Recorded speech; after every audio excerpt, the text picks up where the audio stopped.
थे राजा संतदेव। हाथी और घोड़े की रेस उसे बहुत पसंद थी। सब जानते हैं कि घोड़े और हाथी की दौड़ में घोड़ा ही जीतेगा। फिर भी राजा केवल अपने मनोरंजन के लिए यह प्रतियोगिता रखता। हाथी दौड़ते हुए जब अपने भारी भरकम शरीर को हिलाता, उसे बड़ा मजा आता। इसी राज्य में मेहरचंद नाम का एक आदमी रहता था।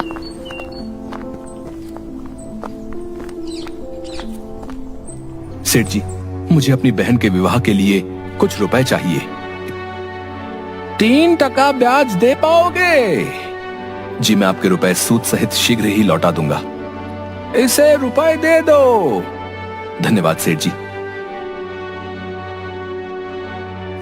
मेहरचंद के जाने के बाद सेठ जी, क्या ये बेचारा रुपए लौटा पाएगा? नहीं दे पाया तो और अच्छा, ये बहुत काम की चीज है। मेहरचंद बहन की शादी धूमधाम से करता है।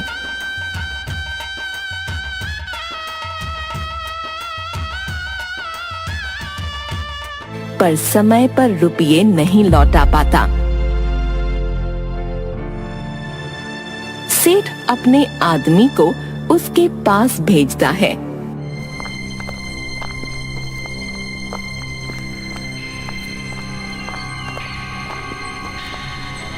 तुमने अब तक सेठ जी के रुपए वापस क्यों नहीं किए? क्या करूं, कोई काम ही नहीं मिल रहा। काम मिलते ही मैं रुपए लौटा दूंगा। जब पैसे वापस देने की हैसियत नहीं थी तो लिए क्यों थे?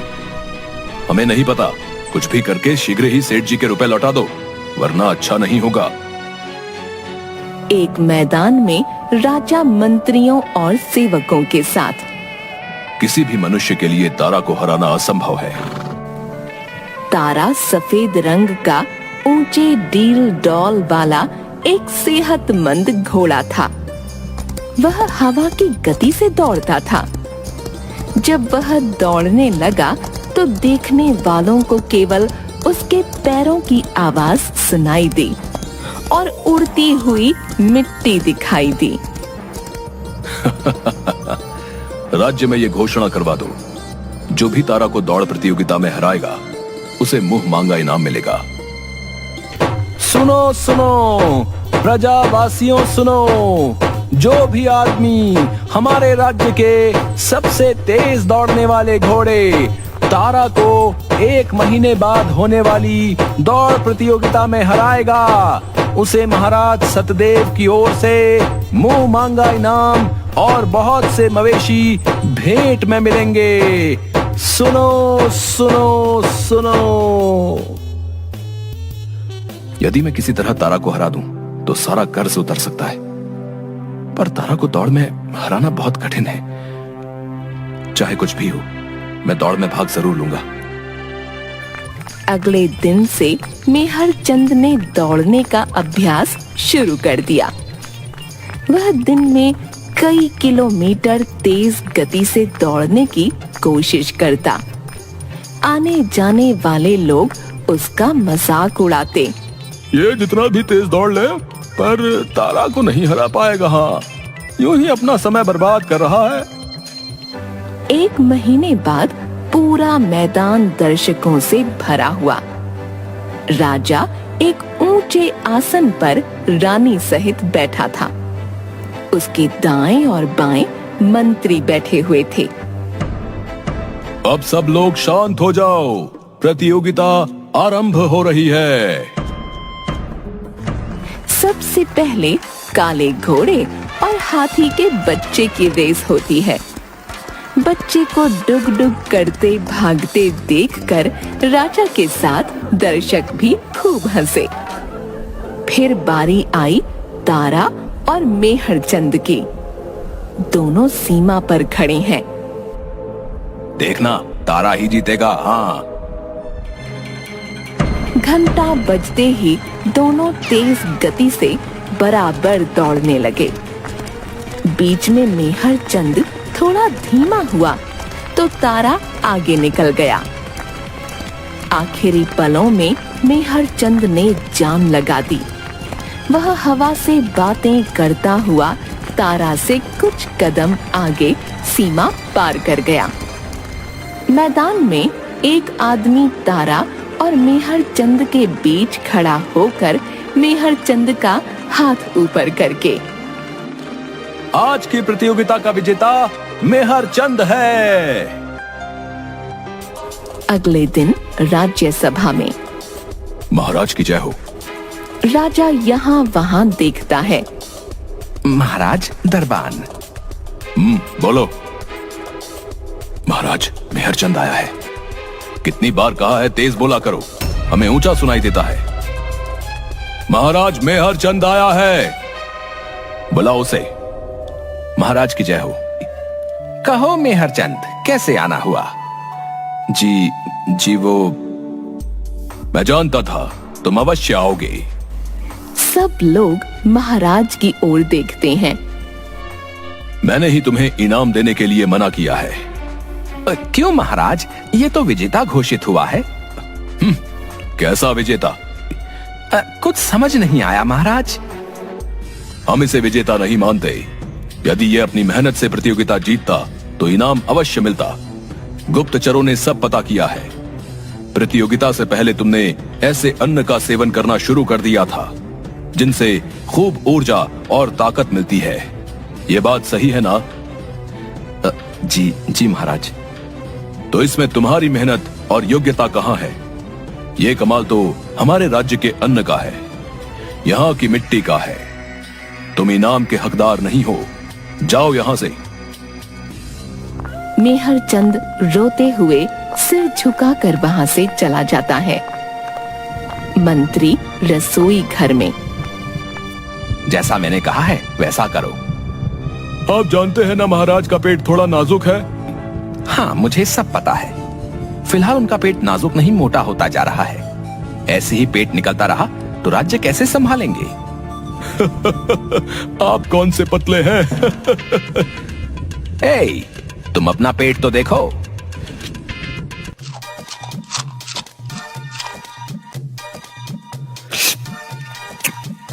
वाह, क्या स्वादिष्ट व्यंजन बने हैं। महाराज, आप कितना काम करते हैं। अभी आपको कई मुद्दे सुलझाने हैं। अच्छा, फिर थोड़ा और लेकर आओ।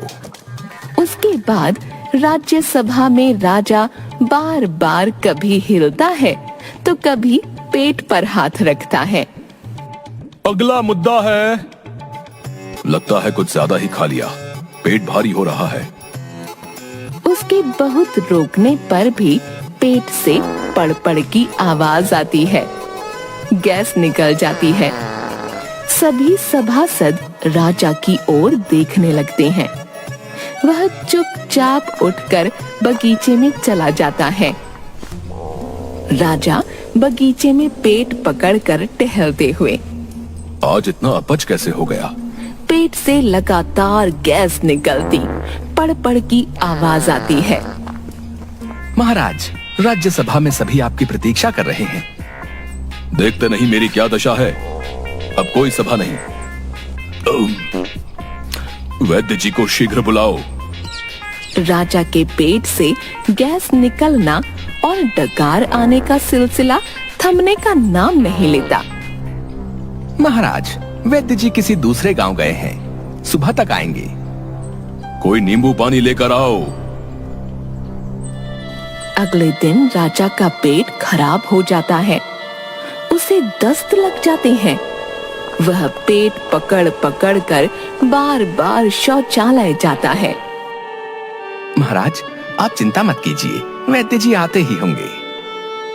नहीं आए तो उठा लाओ। आइए वैद्य जी, देखिए महाराज को क्या हो गया। क्या हुआ महाराज? ऐसे ऐसे ऐसे हो रहा है। वैद्य जी, ये कोई गंभीर समस्या तो नहीं? महाराज, आपको अपच है। खाते पीते लोगों को मेरा मतलब अक्सर यूं ही हो जाता है। हमारे पेट का बुरा हाल है और आपको यूं ही लग रहा है। ये औषधि ले लीजिए। राजा के औषधि लेने के बाद वैसे महाराज ने भोजन में क्या खाया? जरा रसोइये को बुलाइए। रसोइया आकर हाथ जोड़कर खड़ा हो जाता है। महाराज ने क्या खाया था? जी वो मैं बताता हूँ, तुम जाओ। रसोइया चला जाता है। महाराज, आपने वही अन्न खाया जो मेहरचंद ने प्रतियोगिता से पहले खाना शुरू किया था। क्या? क्यों? जब वो अन्न खाने से मेहरचंद हवा की तरह दौड़ सकता है, तो हमारे प्यारे राजा, आपको तो कितना काम करना पड़ता है। मुझे लगा इससे आपको दुगनी ऊर्जा और ताकत मिलेगी। मंत्री जी, आपसे ये उम्मीद नहीं थी। आप समझदार व्यक्ति हैं, जानते हैं कि इस तरह का अन्न ऐसे नहीं पचता। इसे पचाने के लिए कड़ा शारीरिक श्रम करना पड़ता है। केवल अन्न का सेवन करने से कुछ नहीं होता। शारीरिक श्रम? वैद्य जी, आपको क्या लगता है हम केवल सिंहासन पर बैठे रहते हैं? मंत्री जी, बताइए इन्हें, हम कितनी मेहनत करते हैं। सुबह नाश्ता और फल, दोपहर में 56 भोग, रात में उसका दुगना। मंत्री जी, हमारा शारीरिक श्रम बताइए। जी महाराज, शाम सवेरे सैर करते हैं और बहुत बोलते हैं। माफ कीजिए महाराज, दौड़ने और टहलने में बहुत अंतर होता है। मेरा अर्थ ऐसे श्रम से है जिसमें मनुष्य की देह और हड्डी एक हो जाए। शरीर मेहनत करेगा तभी ऐसे अन्न से ऊर्जा और ताकत मिलेगी। यह सुनकर मंत्री के चेहरे पर मुस्कान आ जाती है। धन्यवाद वैद्य जी। ठीक है, हमें अपनी भूल का एहसास हो गया है। कल मेहरचंद को बुलवाओ। सभा में हम तुम्हारी मेहनत को पहचान गए हैं। तुम इनाम के असली हकदार हो। मेहरचंद का चेहरा खिल जाता है। तुम कोई भी 50 मवेशी ले सकते हो। महाराज की जय हो। आज से तुम्हें सेना को दौड़ने का प्रशिक्षण देने के लिए नियुक्त किया जाता है। धन्यवाद महाराज, मैं मन लगाकर राज्य की सेवा करूंगा। राजा हाँ में सिर हिलाता है। अवश्य मेहरचंद, तुम इस राज्य का अन्न जो खाते हो। सभी लोग मंत्री की ओर देखने लगते हैं। इसके बाद सब सभा से जाने लगते हैं, राजा और मंत्री बात करते हुए। मंत्री जी, आप जानते हैं कि हमारा पेट नाजुक है, तो आपने अपनी बात समझाने का ये तरीका क्यों अपनाया? महाराज, कुछ बातें कान के रास्ते दिमाग में जाती हैं, तो कुछ पेट के रास्ते से। अच्छा, अगली बार अपनी बात समझाने का कोई सरल तरीका अपनाना, वरना ठीक नहीं होगा।